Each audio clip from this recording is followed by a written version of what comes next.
How are you? Hope you're good.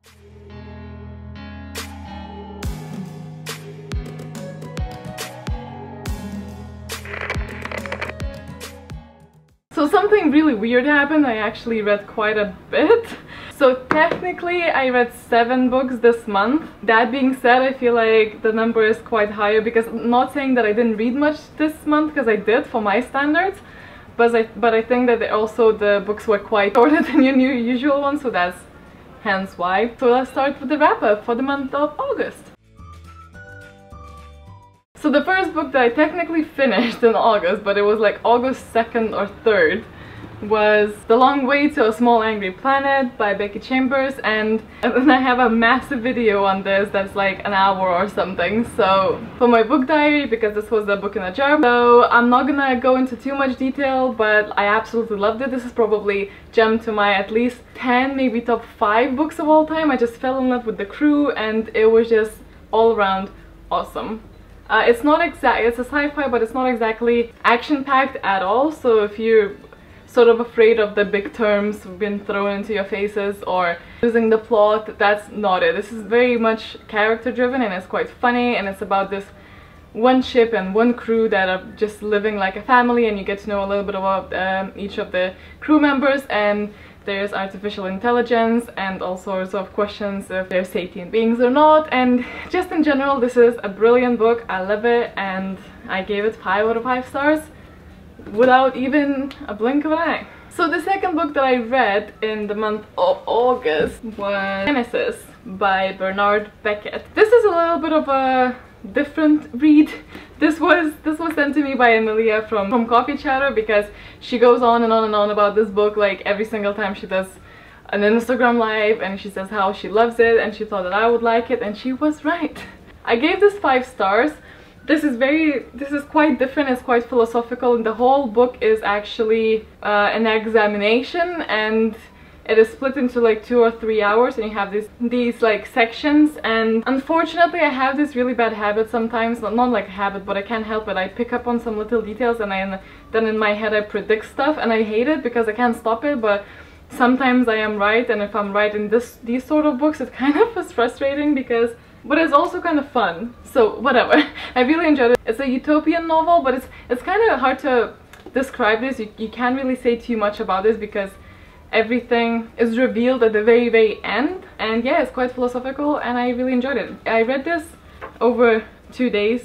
Your normal day reader would probably read this in like a couple of hours, but I would just like, I started in the evening and then I went to work and blah blah blah. And even I could read this in a day, because there's some bits like this where it's just like a dialogue and it reads really quickly, and I really recommend it because it was really easy and a bunch of fun. Even though it is quite philosophical, it wasn't hard to read because of how it was presented. So if you're interested in that, I highly recommend. So far my month was great. So back in December, me and Jade from JD Reads exchanged Christmas gifts, and I sent her my favorite book and she sent me her favorite book. So I sent her The Name of the Wind and she sent me Annihilation by Jeff Vandermeer. Yep, that's the guy. So this is like a dystopian, I suppose. There's this area called Area X. The government sends different kind of groups of expeditions and they let them explore and record what they've seen.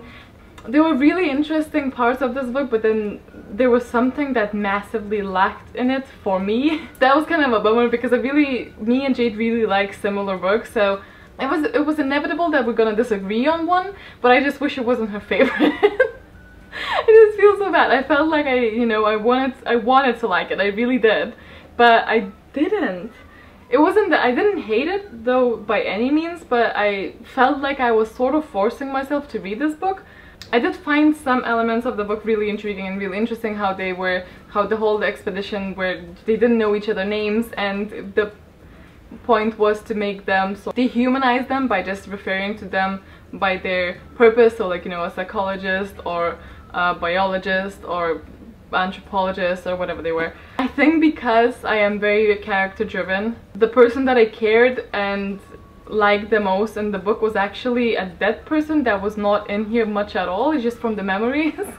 And I think I simply didn't get an attachment with these people, and the writing style sometimes would be quite in my opinion, unnecessarily wordy, and the sentences seems to be made to impress you, which is fine, but when that's like every sentence in a book, that's a bit problematic with me.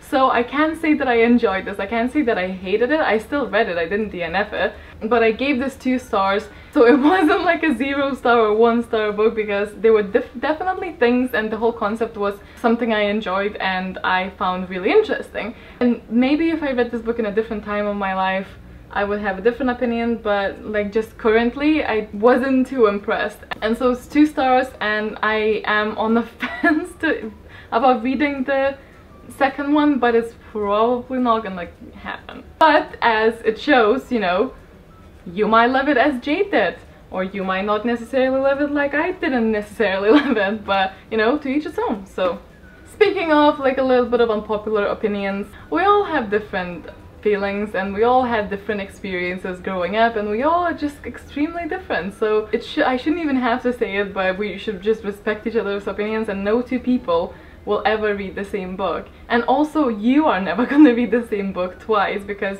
your previous experiences and where you are at life and your mood, everything influences these things. So if you have a different opinion, you know, I'm sure we're all really respectful here, and no one's gonna say that my opinion doesn't count because it's different from theirs, because that never happened.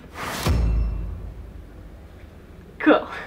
So the book I'm speaking about is Night Film by Marisha Pessel. Night Film is sort of like a detective mystery thing. Our main character is a journalist who had lost his reputation and his family. The reputation that he lost was due to this family, Cordovas, and Cordovas are really well known, very controversial family, and the father of that family is a filmmaker, and he has like a huge massive fan base, but those films are really not for everybody, and they're really controversial and quite gruesome, and our main character was trying to discredit him, and that just all backfired, and now his daughter committed suicide, and he is trying to somehow investigate why and how and write about it, I suppose, and it just all tumbles down from that. And I say that, but why could I not even read this book?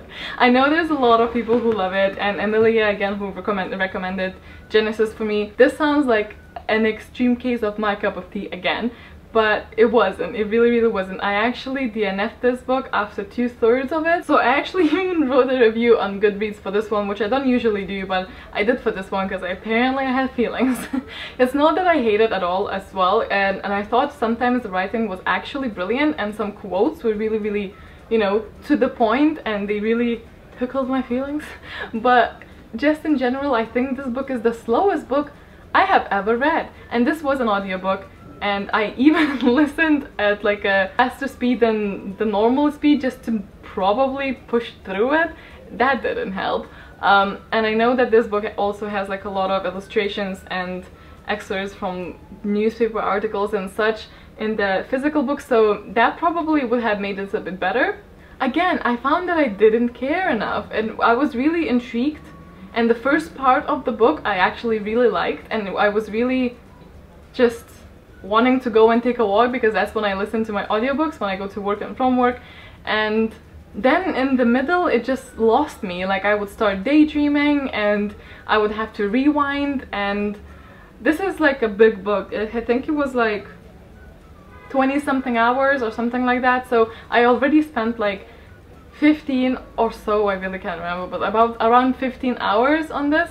And so I kept like wanting to like push myself because I didn't want to give up, because I already invested so much time in it, and I would keep like rewinding, so actually it's more than 15 hours. But then I realized I just don't care anymore. This was more of a struggle and more of an effort than it was worth for me, and I was like, you know what, I could spend this time listening to something that I actually like.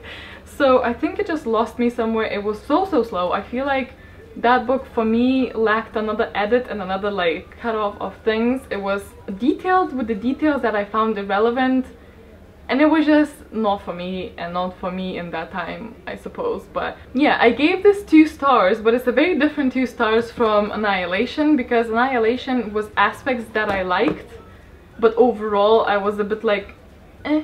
And this one was, the first part was actually like 4 stars or so for me, and then it just completely tumbled down, and obviously I DNF'd this, so that's like a 0 start for the whole end.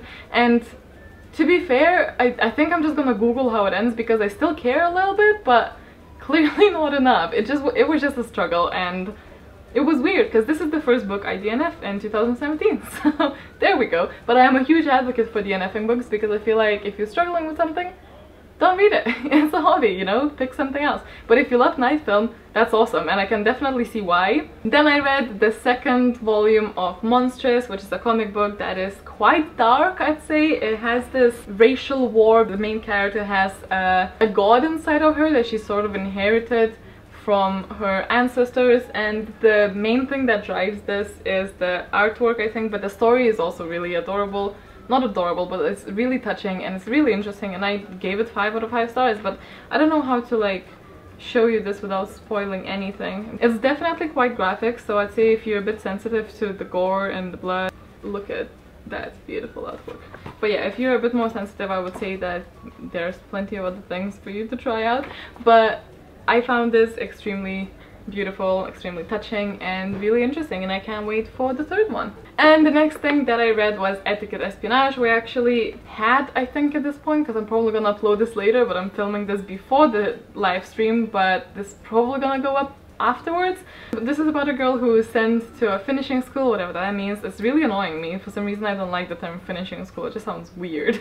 And she thinks that it's gonna be just a proper school for ladies and teaching them how to be a lady. This is set in like, and I thought at first that this is gonna be a contemporary, but no, this is a fantasy. There's werewolves and there's vampires, and yeah, no, that's about it. And so she's actually sent into a school that teaches how to be a proper lady, but also teaches espionage, hence the name. I found this an interesting experience. We will go into more details into the live stream. To shortly sum up my feelings, I remember seeing a lot of comments that people said that it's gonna be either like a love or hate for the writing style, and I actually really liked the writing style. I thought it was very whimsical and really unexpected, and I liked the sentence structure and the words she used, and I liked the writing style a lot. I thought it was really funny. What I didn't like was the plot, because even at the end of the book I was like, what is the point? Like, what is this business? Like, the main event that the book sort of has makes no sense to me. it just seemed like, what? But other than that, there were characters I really fell in love with. I thoroughly enjoyed this. I didn't enjoy it like to an extreme extent, like it wasn't hard to put down or anything. So I gave this 3.5 stars. And then the last book that I have read in August is, I technically still have like 40 minutes or so to listen to this audiobook, but it's another audiobook, and it's called In Order to Live, a North Korean Girl's Journey to Freedom. So this is the book that has been recommended to me by one of you guys a while back, and so I finally listened to it, and it's really enlightening. It was definitely what I was expecting. The narrator is actually also a Korean, because you can hear that from the accent. I think it's probably to add to the effect, because it's a very like English Korean accent. It's definitely heartbreaking. And it's definitely nothing to do with like writing style or anything. Writing style is very simple and very to the point. The sentences are really clear and just basic. It's not like beautifully written, but it is beautifully written in a sense that is really simple and to the point, and gives you the meaning, and you feel like you are this child you're reading about. So it's about a girl who's lived in Korea, and it's about the life in Korea, and it's about human trafficking. It's about, there should be a lot of triggers put out for this book, that it deals with thoughts of suicide and deals with sexual abuse and deals with death, and it's a handful of things. It's not the easiest thing to listen to, but at the same time I would like to mention that even though it handles these very difficult topics, it handles them in the way that doesn't crush you, which is always a good thing. And I can already say that this is going to be 5 out of 5 for me. It's definitely different, and I loved it, and I thought that I learned a lot of things, and I really like it, and I really recommend the audiobook for this one as well. Anyway, so that wraps up what I read. So as I said, this is going to be a long video. It was a really mixed month. I read some of my probably, you know, top books in 2017, and then some of the lower end, so it was a very diverse. Now to my TBR. Okay, so now I'm gonna go to the books that I know for sure that I'm gonna try and read. Well, first one is something that I will have to read because it's a book in a... It's a book in a jar for September, and this book is selected by you guys voting on Instagram. So people have voted and they have decided that we are reading Rum by Emma Donoghue. So if you would like to join me, please do. And I will see you in probably a very long book diary after I read this, because that's just how it is. The next book that I will definitely try and read in the month of September is The Dream Thieves by Maggie Stiefvater. I'm not gonna lie, the reason that it took me quite a long time to read Etiquette Espionage is because I constantly kept thinking how much I want to grab this and read it. I don't know why. I don't know why I was so taken by the sudden need to continue with the Raven Boys cycle books, but I do. So I'm gonna grab this and read this because I really want to. There's really nothing to it. Then the next choice is actually sort of like a counter spell for this one, because Rum, I expect it's gonna sort of like ruin me. It's just gonna be hard. I think it's gonna be hard. So I needed like a fluffy contemporary that I haven't read the contemporary in like a very long time now. And this we received in Owlcrate, I believe.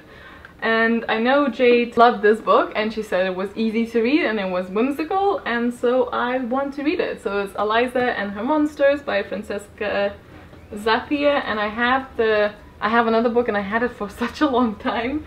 It was one of the first books that I got for these shelves, and that's Made You Up by the same author, and I haven't read that, although I really wanted to.